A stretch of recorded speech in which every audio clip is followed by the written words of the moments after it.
Praise the lord. యేసు రక్తమే జయము. మన రక్షకుడు మన విమోచకుడైన యేసుక్రీస్తు పరిశుద్ధ నామములో అందరికీ వందనాలు. చిన్న ప్రార్థన ద్వారా ఈ రాత్రికాల వాక్యదానం చేసుకుందాము. పరిశుద్ధుడ మహాగణుడైన దేవ యేసయ్య, సర్వాధికారి నాయన, మీకు వేలాది వందల కృతజ్ఞత స్తుతి స్తోత్రం చెల్లించుకుంటున్న దేవ ఈ రాత్రికాల సమయంలో ప్రభు వాక్య భాగం ధ్యానిస్తుండగా వాక్య భాగం మాకు అర్థమవుటకు సహాయం చేసి మీ కృపలో బలపరిచి మీకు మాదిరిగా మమ్మల్ని నడిపించమని ఈ చిన్న ప్రార్థన ప్రభు యేసుక్రీస్తు పరిశుద్ధ నామములో అడిగి వేడుకుంటున్నాను తండ్రి. Amen amen. మత్తయి సువార్త 7వ అధ్యాయం 2వ వచనము. మీరు తీర్చు తీర్పు చొప్పుననే మిమ్మల్ని గూర్చి తీర్పు తీర్చబడును, మీరు కొలుచు కొలత చొప్పుననే మీకును కొలవబడును. ఆమె దేవుడి వాక్య భాగం దీవించును కాక. ప్రభునందు ప్రియులారా, ఇక్కడ వాక్య భాగంలో మనము గమనించినట్లయితే మీరు తీర్చు తీర్పు చొప్పుననే మిమ్మల్ని గూర్చి తీర్పు తీర్చబడును, మీరు కొలుచు కొలత చొప్పుననే మీకును కొలవబడును. అదేవిధంగా వాక్య భాగంలో గమనించినట్లయితే కీర్తన గ్రంథం 18వ అధ్యాయం 25-26 వచనంలో దయగల వారి ఎడల నువ్వు దయ చూపించదు, యథార్థవంతుల ఎడల యథార్థవంతుడిగా నుందువు, సద్భావం గల వారి ఎడల నువ్వు సద్భావం చూపుదువు, మూర్ఖుల ఎడల నువ్వు వికటముగా నుందువు.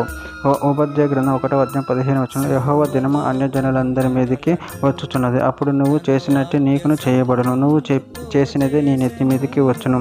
లూకా సువార్త 6వ అధ్యాయం 38 వచనం క్షమించుడి, అప్పుడు మీరు క్షమింపబడుదురు, ఈయుడి, అప్పుడు మీకు ఇయ్యబడును, అణిచి కొదిలించి దిగజారునట్లు నిండు కొలతను మనుషులు మీ ఒడిలో కొలుతురు, మీరు ఏ కొలతతో కొలుతురో ఆ కొలతతోనే మీకు మరలా కొలవబడునని చెప్పిన.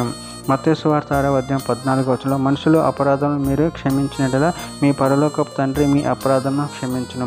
కొరింథీయులకు రాసిన మొదటి పత్రిక 4వ అధ్యాయం 5వ వచనం. కాబట్టి సమయం రాక మునుపు అనగా ప్రభు వచ్చు వరకు దేనిని గూర్చి తీర్పు తీర్చకుడి, ఆయన అంధకారమందులే రహస్యమును వెలుగులోనికి తెచ్చి హృదయంలోని ఆలోచన బయలుపరిచినప్పుడు ప్రతి వానికి తగిన మెప్పు దేవుని వలన కలుగును.